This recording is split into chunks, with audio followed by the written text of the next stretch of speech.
Olá, pessoal.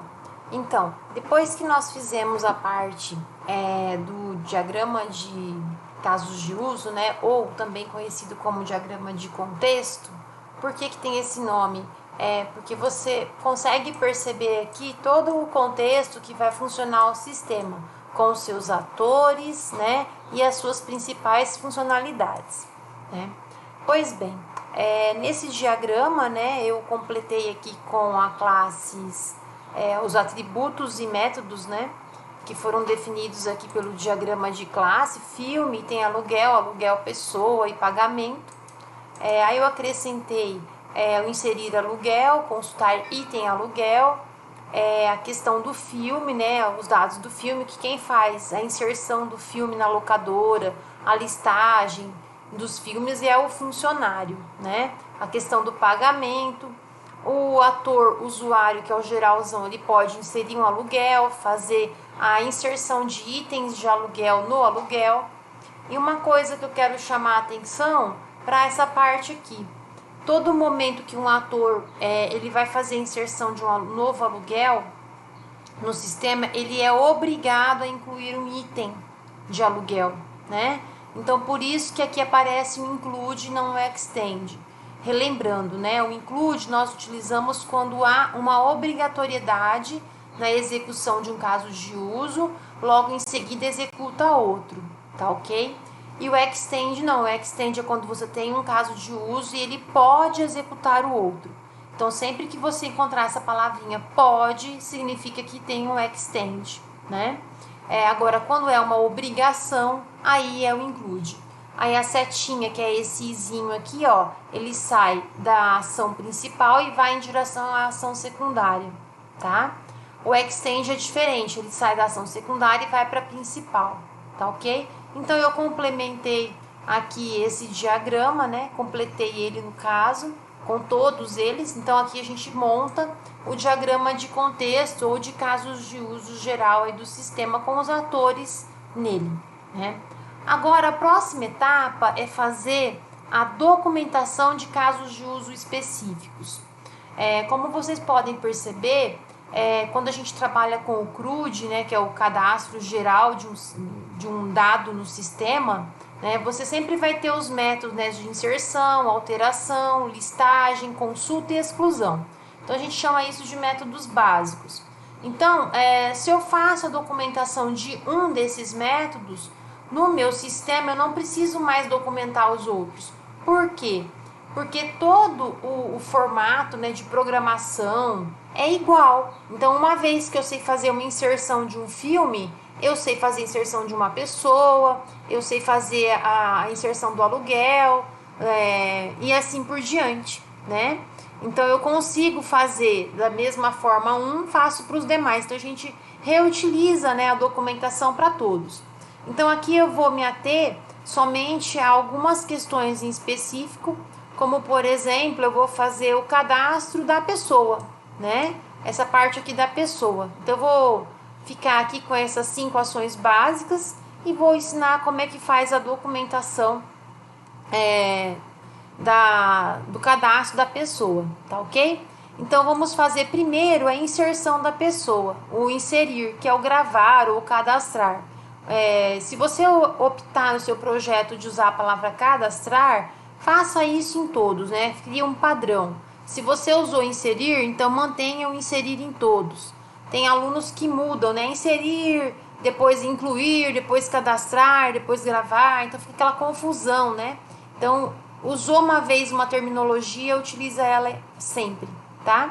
Então, eu vou adotar como base, né, como exemplo para todos os outros métodos que são parecidos, a parte da pessoa, tá bom? Então, eu vou fazer a inserção da pessoa. Primeira coisa, eu vou vir aqui no painel de estrutura de objetos, ó, que eu tenho, né, no meu ASA, e vou clicar em cima de casos de uso com o botão direito do mouse. Vou na opção Create Diagram e Use Case Diagram.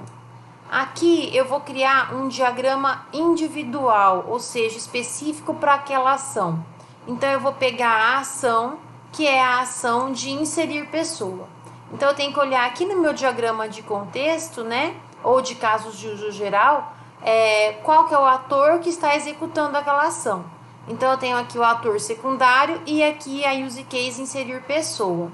Então, é ele que eu vou fazer agora. Então, eu vou arrastar, ó, como eu falei nas outras aulas, né? A gente não cria um novo ator, a gente aproveita, a gente arrasta o ator. Então, eu pego aqui o ator usuário, né? Ó, ator usuário, arrasto para o palco e arrasto também a use case inserir pessoa. Como eu ordenei, né? Coloquei o mesmo padrão, ele já fica todo em ordem alfabética aqui para mim, ó, bem bonitinho, tá? Então, é só pegar aqui o inserir pessoa e arrastar para o palco. A primeira ligação já vem, né? Vou colocar aqui. Então, a primeira ação que eu tenho é o quê? Dentro da documentação de um caso de uso. Eu registro essa ação específica, né? Então, aqui eu me informo quem que é o ator e quem que é a ação que vai ser executada. E essa ligação, ela representa o quê? Qual o fluxo de informação que vai chegar até essa ação aqui. Então, neste caso, nós vamos enviar para use case inserir pessoa os dados do usuário, os dados da pessoa. Então, eu seleciono a linha, venho aqui em name, ó, na parte de base e coloco, que seria dados pessoa, tá? Então, ele já me mostra, após eu dar a enter, uma setinha, né? Essa setinha é em relação ao fluxo que eu arrastei a linha de associação, tá? Eu arrastei da direção do usuário para a use case. Então, sempre que você vai fazer uma documentação individual, você tem que colocar os dados que vão entrar e os dados que vão sair e o processamento. Então, neste caso, a gente faz uma ligação ao contrário agora. Então, eu pego aqui a associação, faço da use case em direção ao ator usuário e arrasto um pouquinho para baixo, tá? Então, este caso de uso, o ator usuário ele envia os dados da pessoa para o sistema vai processar e vai me retornar alguma informação. Geralmente, a gente retorna uma informação chamado cadastro efetuado com sucesso ou cliente cadastrado, usuário cadastrado, algo desse tipo, tá? Então, eu seleciono a linha, venho aqui no nome e coloco, né? Cadastro da pessoa realizado, né? Tá? E ele me mostra a mensagem. Bom, dessa forma, eu tenho aqui uma especificação de um caso de uso individual, tá? Que no meu caso aqui seria o inserir pessoa. Então, eu sempre clico aqui na parte branca, ó, do diagrama, venho aqui no name, ó, em namespace e coloco use case, apago aqui diagrama e vou colocar aqui, ó, inserir pessoa, tá? Dou enter. Então, ele já muda o nome aqui em cima para mim, aqui e aqui também, tá? Bom, como é que eu faço a famosa documentação? É simples. Nós vamos clicar em cima da use case, na bolinha, tá? E nós vamos vir aqui, ó, em definition, na definição. Na definição, você vai escrever todo o passo a passo de como acontece a inserção dos dados de uma pessoa no sistema. Então, nós vamos montar aqui um algoritmo, né, em português, tá? Essa definição, né, da use case, ela é dividida em duas partes. Nós chamamos a primeira parte de fluxo normal, que é um roteiro onde você coloca todas as instruções como se nada ocorresse de errado, tudo desse muito certo, tá? E uma outra parte que é o fluxo alternativo. O que seria isso? Onde vai ter ali as definições de restrição, de problemas que possam ocorrer, de desvios de fluxo, né? Eu costumo dizer que são os nossos ifs e elses que a gente tem na programação. Então, a gente coloca tudo isso no fluxo alternativo. Algumas pessoas também gostam de usar fluxo de restrição, né? Mas, geralmente, a gente coloca fluxo alternativo. Outras pessoas usam a palavra, em vez de fluxo, curso, né? Também pode. curso de direção, tá? Nesse sentido. Então, fluxo alternativo é o que eu adoto. Então, aqui na definição eu vou colocar, né, em forma de números, né, em ordem sequencial. Então, eu começo lá no número 1. Qual que é a primeira ação a ser executada? Bom, vamos pensar no seguinte. Você está na tela de um computador, num sistema, e você clicou num botão, né? Ah, eu cliquei aqui em File, New. O que vai acontecer se eu clicar aqui? Vai abrir um novo documento, né? Uma nova ação vai ser executada. Assim como se eu clicar em qualquer outro desses comandos. Então, aqui é a mesma coisa. O que acontece quando o usuário clica no inserir pessoa, né? Então, primeira coisa, nós temos que falar quem vai fazer a ação. Então, eu vou escrever ator, usuário, solicita, cadastrar ou inserir, né? Pessoa, tá? Para não ficar muito pequenininho aqui para vocês enxergarem, eu vou abrir o bloco de notas para que nós possamos enxergar um pouquinho melhor, tá? Essa definição aqui. Então, eu vou copiar aqui, depois eu copio de volta. Então, ó, fluxo normal. Ator usuário solicita cadastrar pessoa. Depois, o próximo passo, o que vai acontecer? Essa linha aí, ela remete à ação da pessoa clicar num botão, tá? Logo em seguida, vai acontecer algo. Geralmente, o sistema abre para mim uma página onde eu vou inserir as informações. Então, todos os passos eu tenho que relatar um por um, tá? Então, aqui eu vou colocar que o sistema exibe tela de cadastro, tá? Terceiro passo, o ator usuário vai informar esses dados. Então, ator usuário informa dados, tá? 4, pensando que eu estou trabalhando no sistema web, né? Geralmente os sistemas web fazem as verificações de campos, se estão incompletos ou faltando algo ou incorretos, né? Por exemplo, no lugar de telefone digitou o nome da mãe, algo desse tipo. Então, dentro da tela da interface gráfica, nós já fazemos a verificação, que pode ser em JavaScript ou em HTML5 mesmo, né? Então, aqui a gente já faz essa verificação. Então, eu costumo dizer aqui que o sistema, ele vai validar os dados, tá? Ele valida dados. Logo após que ele validou os dados, né? O ator usuário, ele vai clicar no botão gravar, né? Ator usuário, vou colocar assim que ele envia dados, né? Até posso pôr aqui, ó, botão gravar ou enviar. É o famoso submit, né? E depois o sistema vai gravar isso no banco de dados. Ele vai fazer essa gravação daquela informação que você fez lá no cadastro web no banco de dados. Então, eu coloco o sistema grava dados no banco de dados, tá? E logo em seguida o sistema vai enviar uma mensagem, né? Sistema envia mensagem. Vou abreviar aqui mensagem. Como que eu coloquei aqui? Cadastro de pessoa realizado. Então, eu coloco sempre a mesma mensagem que eu usei na diagramação. Eu coloco lá no meu texto, para manter um padrão, né? Cadastro realizado, tá? Então, dessa forma, eu descrevi todo o passo a passo de gravação de uma informação no banco de dados. No caso, seria da inserção da pessoa, tá? Depois, no segundo momento, eu vou pensar no seguinte. Bom, o que pode dar errado aqui a nível de sistema, em que eu, pensando como programador, tenho que tratar esses erros, né? Então, eu vou ver. O ator usuário solicita cadastrar pessoa. Tá, ele clicou num botão lá. Beleza. Os erros são mínimos aí, só se a pessoa não fez a URL para abrir, né? Sistema exibe tela de cadastro. Tá, vai aparecer um formulário na sua frente.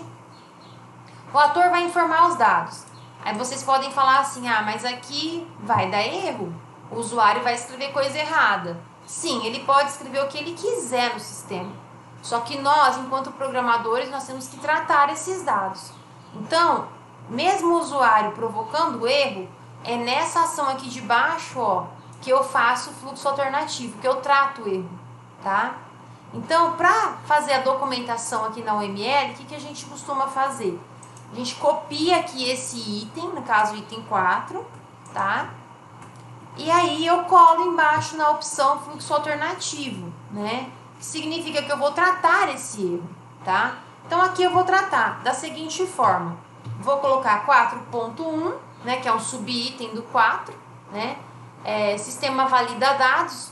No caso, o sistema vai identificar algum erro, alguma falha, algum campo em branco ou vazio, né? Então eu coloco aqui, sistema identifica campos incorretos ou vazios, né?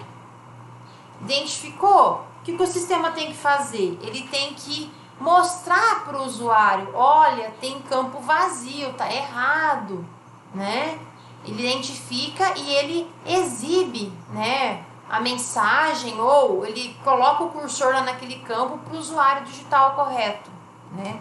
Então aqui eu coloco que sistema envia mensagem, né, ou mostra, né, campos vazios ou incorretos, né?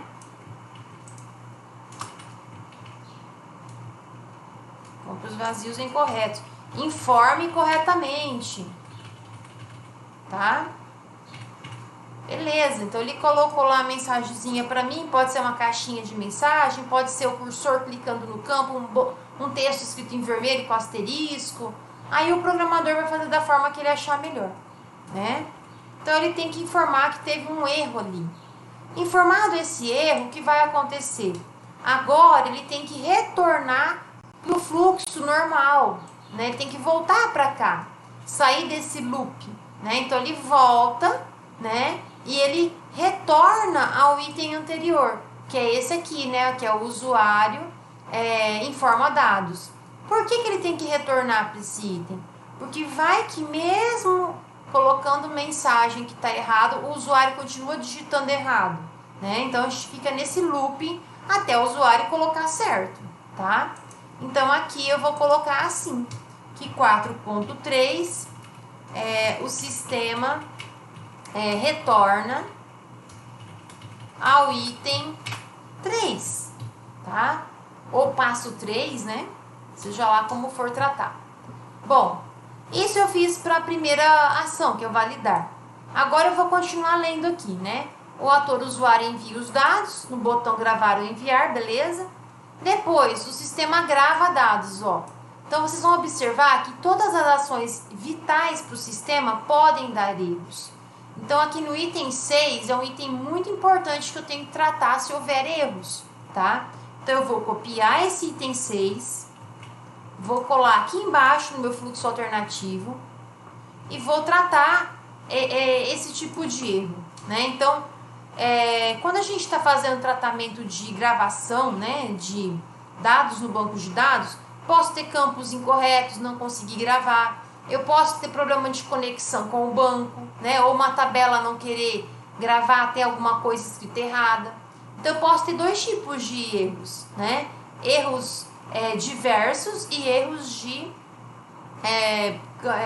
conexão, tá? Então, eu posso ter vários erros. Então, aqui eu vou colocar, né, o primeiro erro que vai ser que o sistema identifica falha na conexão com banco de dados, tá? Ele não consegue conectar com o banco de dados. O famoso, o sistema tá fora, né? Depois 6.2, né? Aí ele coloca, né? Eu vou colocar a mensagem, né? Sistema envia mensagem. Falha de conexão com o banco de dados, tá? Falha de conexão com o banco de dados. Posso colocar assim, tente mais tarde, que todo mundo odeia isso, né? tá? E aí ele retorna ao item anterior, que no caso que é ele gravar os dados lá, né? Ele fica com os dados na memória e tenta gravar novamente, tá? Então aqui 6.4, ponto 3, sistema retorna ao item, no caso 5, né? Beleza, fiz esse aqui. Mas eu também posso ter um outro tipo de erro que não é de conexão com o banco, e sim de falha na gravação. Ele está conectando, mas ele está com alguma falha, algum erro lá na tabela, ou algum dado, sei lá o que, né?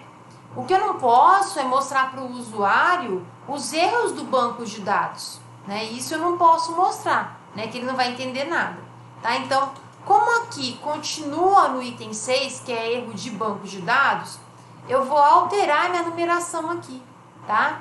Eu vou colocar assim, ó, 6.1, aqui 6.1.2 e aqui 6.1.3, né? Por quê? Porque eu vou fazer um outro tratamento de erro, que é o 6.2.1, né?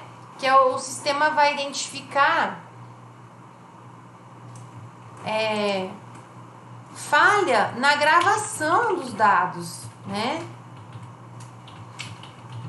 Não seria de conexão, e sim falha na gravação, tá? E aí é o mesmo procedimento. Eu coloco 6.2.2, né? Que o sistema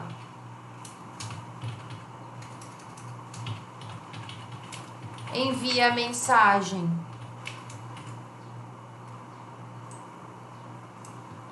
falha na gravação dos dados, né? 6.2.3, sistema envia mensagem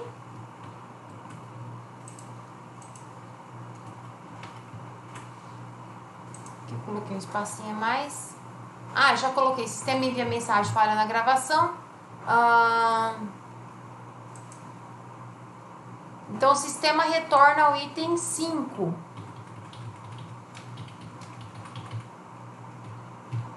Tá? Ao item 5. Beleza. Então, daqui, ó, ele não tem mais nenhum outro erro que eu possa tratar. Tá? Então, isso aqui é a chamada documentação que eu coloco, né, na minha use case. Tá? Então, eu vou copiar isso aqui agora, que eu fiz aqui no bloco de notas, né? Vamos clicar aqui na use case, inserir pessoa, e vou colar aqui na definição, ó, definition, ó, colo aqui, tá? Então, aqui eu tenho toda uma documentação de como deve ser o procedimento de inserção de uma pessoa no banco de dados. Você pode passar isso aqui para qualquer programador, ele vai ver isso, vai entender, e ele vai pôr na linguagem que estiver trabalhando. Pode ser C#, pode ser Java, PHP, o que for, tá? Seja lá qual for. Então, dessa forma, a gente faz a documentação de um caso de uso, que é o inserir pessoa. E ficamos por aqui por hoje.